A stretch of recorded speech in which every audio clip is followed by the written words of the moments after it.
So what is yield versus return on investment, and which one do I use for my property business? So let's cover yield first. And this is what everybody talks about, and I think it's a little bit old-fashioned, but it's a measure, it can help. So yield takes the total value of the property. Say this property is 250,000. And so yield will take the total value of the property and the total income. So say this rents for £1,000 a month, that'll be 12 grand a year. So what yield does is it divides your rent by the total amount times by 100. So we've got rent divided by total property price times by 100, and that gives us 4.8% yield. Because that's saying what the gross of the value of the property divided by, so the rent divided by total value of the property. Now what I use instead is ROI.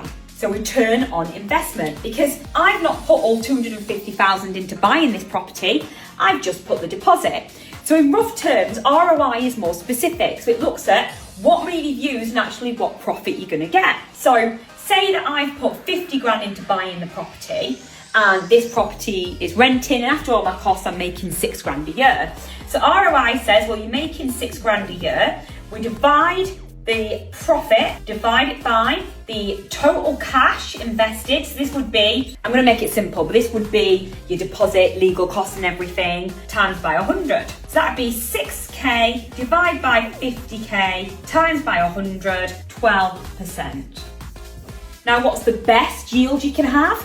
Anything 5, 6, 7, 8% is a good yield. What's a good ROI? Infinite, where you've got none of your money in the property, yet it's giving you money, and you can do that using the buy, refurb, refinance method. So, but that's ROI 12% is good. People would invest for 12% return. Obviously, the higher, the better.